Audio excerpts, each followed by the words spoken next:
All right, so we're going to be ranking the best types of sandwiches. I think this is a pretty much exhaustive list of the types of sandwiches, but I just wanted to mention that there's 7 types of things that are left off this list that people might be upset about. So let me just run through these quickly. Um, Hot dog, there's like a long-standing argument, like, is a hot dog a sandwich? I don't want to address this argument in this video. Like, yes, okay, fine, it's technically a sandwich, I'm okay with that. It's like an open face sausage sandwich, that's fine. The reason why I'm leaving hot dog and lobster roll off of the list is that, like, I don't see it in the same, like, it might technically be a sandwich, but it's not in the same culinary category, right? Like, if you and a friend are like, hey, let's go to a hot dog, let's go get a sandwich, and you're mentioning different places to go get a sandwich, like, you're not, no one's going to mention a hot dog stand, right, as like one of the options to choose from, right? And obviously there's the same thing with like lobster roll. Falafel and gyro or gyro, like, those have stronger arguments for being on this list, but I'm leaving them out. Like, I see them more as like wraps, in the wrap category. To be honest, I'll do a separate video with the best wraps. Like, we can do that, but I just don't see them in the sandwich culinary category for the same reasons. Like, if you're like, hey, let's go to this sandwich place, like, you won't really be like, okay, let's go to this falafel place instead. You know, it's like, this is not really what we were talking about here. Bagel is clearly not a sandwich. I don't care what people tell me. It's not a sandwich. And the reason why it's not a sandwich, just to address this very quickly, is that, like, the point of a sandwich is the stuff in the middle. You know what I mean? Like, that's why you're eating a sandwich. The bread is a delivery mechanism for the stuff in the middle, right? Like, you want to eat meatballs, and so you're eating meatballs with bread around it to deliver the meatball experience to you. A bagel, the point of the bagel is the bread itself. The bread is the star of the show with the bagel. And if it's not, you're eating a terrible bagel, right? Like, so, for example, let's say you're putting cream cheese on a bagel, right? Even if you're eating the bagel as a sandwich, really what you are eating is like bread with a topping on it, right? And you're eating that, and you're eating it in sandwich form. But like, the action is more close to that. Number 6, panini. I took panini off because, like, I see panini as not a sandwich type, but a type of way to have a sandwich, right? So, like, a lot of the sandwiches on this list can be served in panini or not panini form. So, like, I see it as just like a way of serving it, not a type of sandwich, if that makes sense. And then burger, I think burger has the best claim to be on this list. Especially because, like, if you were talking about sandwich places, like if someone mentioned a burger place, like that wouldn't be out of left field. A lot of times you go to a restaurant and, like, you look at like a sandwich list, and like a burger's on there, right? And that's not really out of place. I would say that that's a bad restaurant. Typically they have that, but, like, not always. The reason why I love that burger is just because, like, burger has its own categories, has its own things, and, like, anyway, that's kind of why I left it up. But if you're upset that burger's not on here, you're completely justified in doing so. So I have 20 sandwich types. So let's get into this. Number 20 is torta. Now, tortas can be really good. I've had some really good torta places. I think I've been to the best torta place in the world, personally. It's the best, or, like, at least in America, it's the best taco stand in America, in my opinion. And so, like, it's tortas can be really good. Like, the reason why torta is so low on this list is because I think any place that you get a torta, you're going to have another option at that place that's a better idea, right? Which is typically a burrito, or it could be like a taco, right? Like, you're getting tortas at taco stands, right? And so so like whatever you're doing, like I just feel like the ingredients of a torta are better suited for either a taco or a burrito or a quesadilla or these other things. So like wherever you are, wherever you're getting a torta in your life, the torta is the worst of the options of where you are, if that makes sense, right? Now, like if you go to the same taco stand like 2 3 times a week, and like you want to mix it up, like a torta is a good option. But like I don't think anyone's ever gonna be like go to this taco stand and get a torta. It's just like why not just get the burrito? So that's why tortas at the bottom of the list. Like I really think it's like the most inferior of the sandwich types, and it's really like the most inferior delivery mechanism for the taco. Similar thing with katsu. Like katsu for me, just kind of like it feels like kind of like the Hanukkah of sandwiches, if that makes sense. Like so, the reason why Hanukkah is a holiday is basically like a bunch of Jewish kids who are growing up around Christians were like asked their parents like, hey, like why can't we have a holiday around this time? So they just like looked at like one of the holidays that just happened to be around December and they just made it like an important holiday, right? But like Hanukkah was never really an important holiday in Judaism. That's kind of how I feel about katsu, where like, in the 1800s, the Japanese people, I don't know if this is actually how it was invented, but like I'm just making up a story here, so let's just go with it.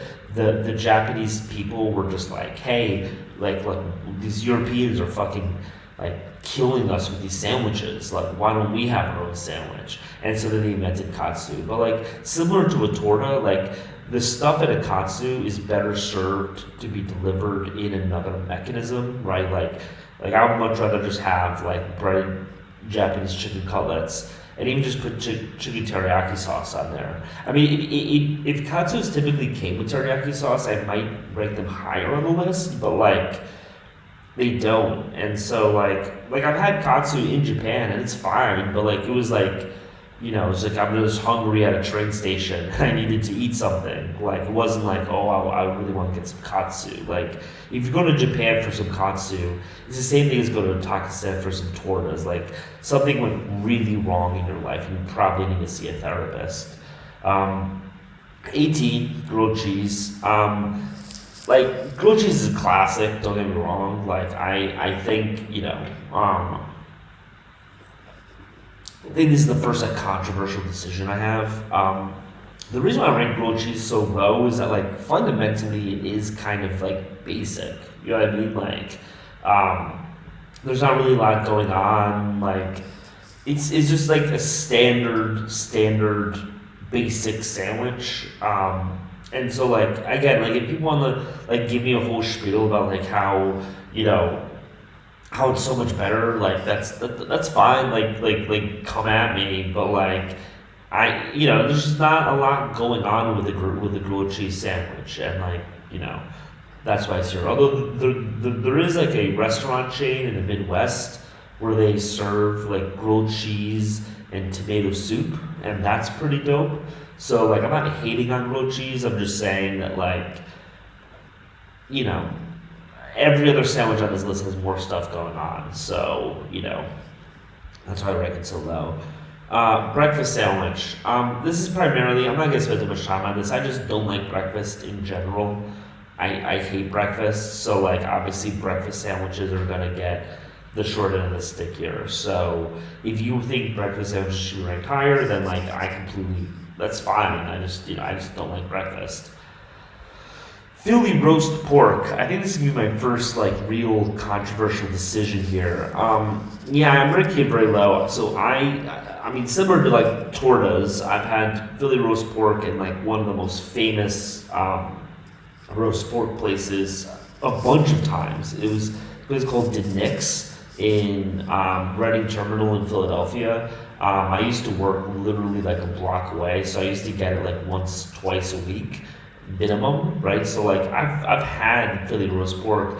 First of all, like I just feel like why are you putting broccoli on a sandwich? We need to have that conversation first. But second of all, like I feel like the love of roast pork is kind of performative. Like like looking back on it, like, did I really like this, or did I just kind of want to be the person that liked this? You know what I mean? Like, I don't know. I just feel like so many of the sandwiches on this list are just so much better. Like, actually, like mouth watering, and like the roast pork, like. I don't know. Maybe if I have another roast pork sandwich, I'll fall in love again. But like looking back, and I'm just like, man, I don't think I actually like this that much. I think I just wanted to go to like the um, authentic roast pork place. So yeah, so po' boy, point 15. This kind of strikes me a little bit like. Less so, but a little bit like the torta and a little bit like the katsu, where it just seems kind of out of place. Like, why are we really putting shrimp on a sandwich, guys?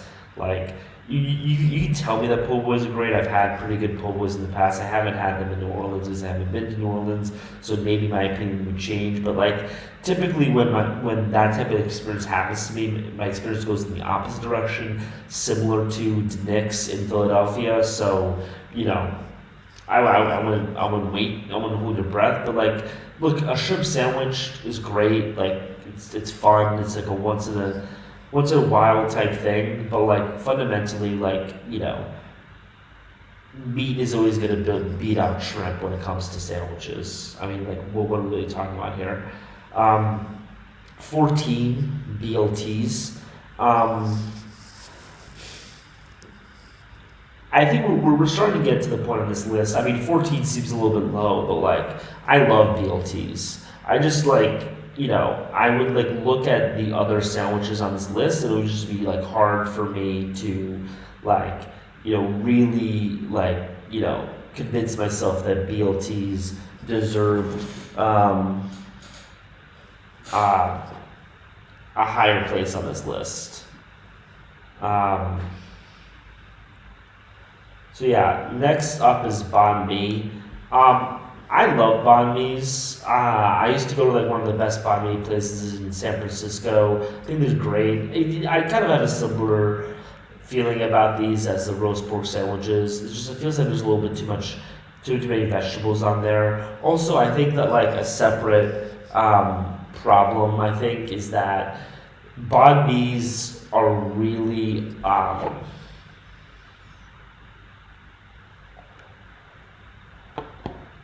really variable, and uh, they really depend on the quality of the pate. And so if you're not getting good pate in there, you're gonna get a bad banh mi.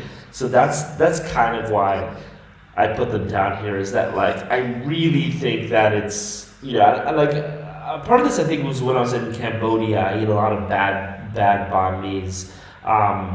Like I really think that is just too much of uh,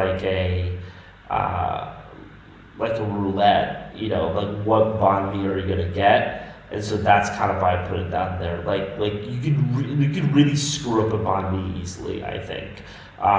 You know, put too many cucumbers, too much. I think cilantro that they put on there, too many carrots, and like the whole symbiosis is off. So that's why I put it down here because like fundamentally it's very easy to screw up a banh mi. It's impossible to screw up a Philly cheesesteak. Philly cheesesteaks are great. Um, yeah, I used to have Philly cheesesteaks all the time when I used to live in Philadelphia. I used like so like I think every city that I've been to has like their stands. You know what I mean? Like New York has like hot dog stands and also gyro stands. San Francisco doesn't have any, but like LA has taco stands. I'm in South America right now. You can just get empanadas everywhere. That's what it's like with Philly cheesesteaks in Philly. You literally just have Philly cheesesteak stands all over the place, and it's amazing. I actually think that the roadside Philly cheesesteak stands are better than like the famous cheesesteak places in Philly. Like I've been to all of them. I think they're terrible, to be honest with you. I think you just go anywhere and get a Philly cheesesteak. It's gonna be a lot better than like Pat's or like whatever. Just because they use Cheese Whiz, which people are like, oh, they use Cheese Whiz because that's an authentic cheesesteak. That's not true. The reason why they use Cheese Whiz is so that they can like pump it out a lot quicker.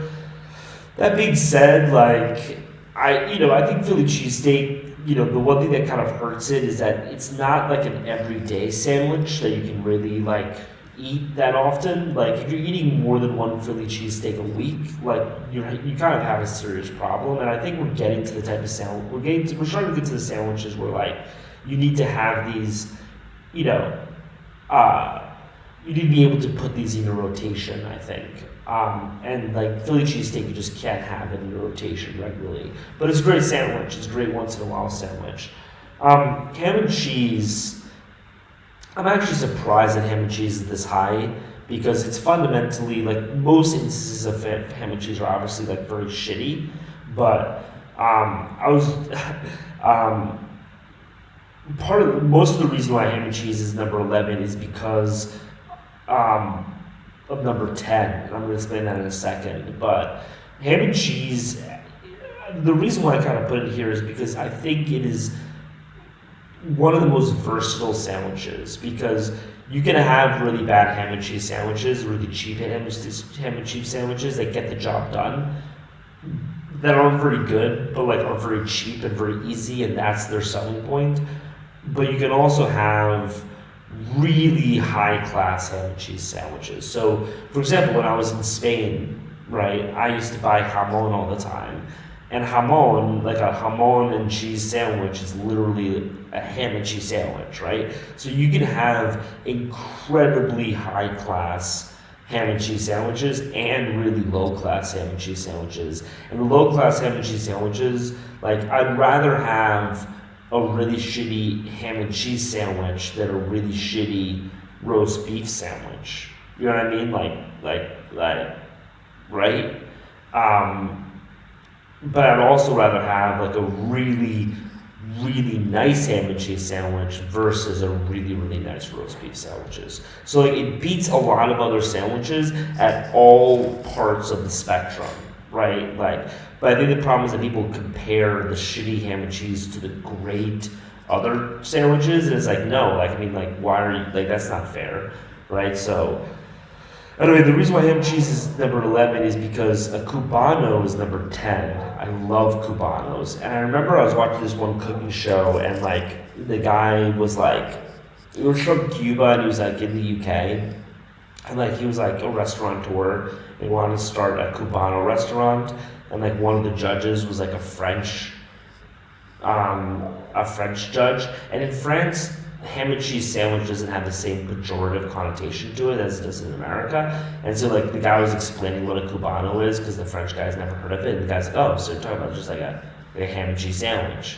And he's like, no, it's a Cubano, it's something totally different. And then he explained it again. And the guy's like, yeah, that's ham, cheese, and some other stuff. It's a ham and cheese. And ever since then, like that kind of made me raise my respect for a ham and cheese sandwich because of the connotation with Cubano. And then I went to Madrid and like I just got blown away. Like I would eat jamon and queso every single day, and like not that I'm talking about ham and cheese should actually be a lot higher, but I already made my bed. I'm sleeping in it. Number 9, chicken salad.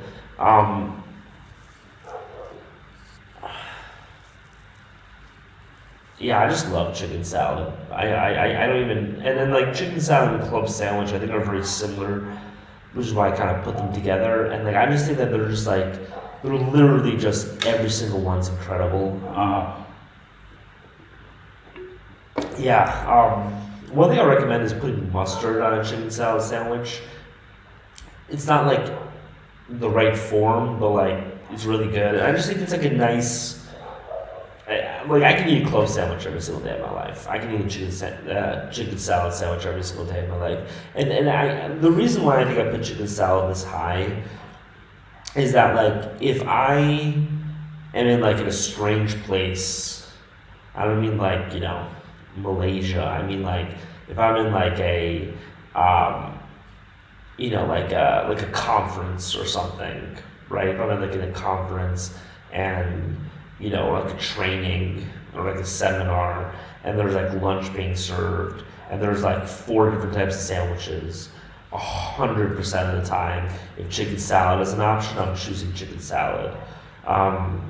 And that's the whole spectrum. If they just have a bunch of shitty sandwiches, I'm choosing chicken salad. If they have like a bunch of good sandwiches, I'm still choosing chicken salad of those. Chicken salad has gotten me out of a lot of sticky situations in my life, so I just have to like reward it with this top spot. And club sandwich is like, I know that they're very different, but like for me, they're pretty much the same exact sandwich. I don't know why.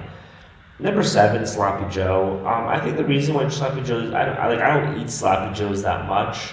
I don't think I've had a Sloppy Joe in years, but like I just have a lot of fond memories from school with Sloppy Joes. So yeah, that's why Sloppy Joes are number 7. Nostalgia. I don't know why people don't serve more Sloppy Joes. Like I feel like if you open up a Sloppy Joe restaurant, you would fucking kill it. But for some reason, we're not really. You see, that's like a kids thing. But like the grown-up version of Sloppy Joe is a barbecue sandwich, and like these are kind of hit or miss is the term. Sorry, this is early in the morning for me, but like hit or miss is the term that I was looking for earlier with banh mi. But like barbecue sandwiches are also a little bit hit or miss. But like I really think that like a good barbecue sandwich, especially in the South, like is one of the best culinary experiences of your entire life, I think. Like if you get a good like pulled pork sandwich in like Kentucky, that's just like some of the best food you'll eat in your life. So, right now we're getting to like the really good sandwiches, right? The really top tier. And barbecue has the potential to be that good. And even in its shittiest form, it's still pretty good. Fried chicken sandwich. I kind of feel bad now about putting it above barbecue, but like it made sense to me at the time when I was doing it. Yeah, it's just such a versatile, also kind of like an everyday sandwich. I think, like breaded chicken. I put in this kind of category as well. But like fried chicken sandwich, is just incredible. French dip.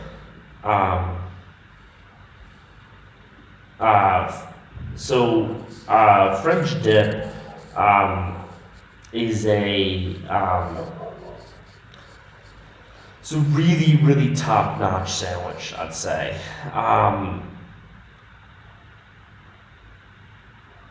Yeah, I don't really have that much to say about a French dip, but like number 4 just seems like the right place for it. Like, it's a beef sandwich that you can dip in sauce. Like, that just makes the whole experience so much better. Meatball sub, chicken parm. I feel like this is like personal preference. Also, like, I know it kind of seems weird to put them both in one category, but like it makes sense to me. This is one of the top sandwiches. And I know that like you can kind of like throw back the Philly cheesesteak argument at me and be like, well, like, you can't eat you can't eat a Philly cheesesteak argument, but you can't eat a meatball sub every day. And I'm like, yeah, but like, I don't know. This is just so much more Italian and so much greater, in my opinion, like a meatball sub or a chicken parm sandwich.